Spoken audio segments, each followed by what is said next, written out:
خانواده و خانه محل عبادت، یک محل تربیت، دو محل ریاضت، سه. این سه تا کلمه. یک، خانواده محل عبادت. عباداتی میشه آدم تو خونه بکنه که به هیچ وجه تو مسجد گیرش نمیاد، تو هیچ معبدی گیرش نمیاد. عباداتی تو خونه آدم میتونه انجام بده با کارهای بسیار ساده، خیلی ساده، که هیچ جای دیگه اون عبادات با اون ثوابهای عجیب و غریب گیرش نمیاد.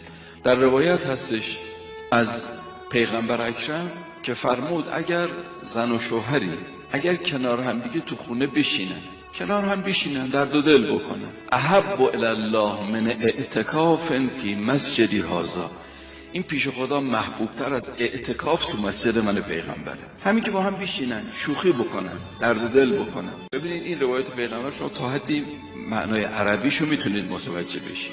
جلوس المرء عند زوجهی یا عند عیالهی، نشستن مرد پیش عیالش، پیش همسرش، احب الی الله، محبوبتر پیش خدا، من اعتکاف فی مسجدی هذا، از اعتکاف تو مسجد من پیغمبر.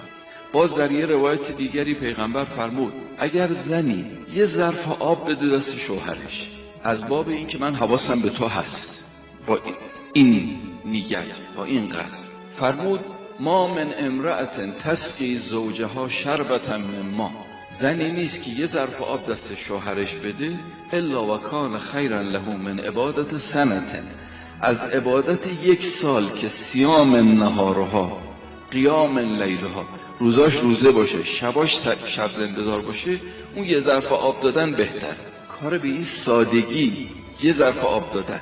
و نقطه مقابلش پیغمبر فرمود که اگر مردی یک ساعت در خدمت خانواده باشه، یک ساعت یه مرد در خدمت خانواده باشه، کارایی رو انجام بده، توی روایتی فرمود کفارتون للکبائر، این کفاره گناهان کبیرش میشه و یطفی غضب الرب، غضب پروردگار رو مینشونه.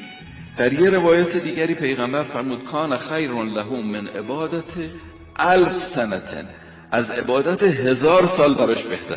برای مردا بیشتر مایه گذاشتن، چون مردا تنبلیشون بیشتر، خیلی خدمت به خانواده نمیدن. از این جهت پیغمبر فرمود اگه کسی این کار رو انجام بده 1000 سال. شوخی نکردن ها. روایت صحیح و سند انبوهی از روایات داریم.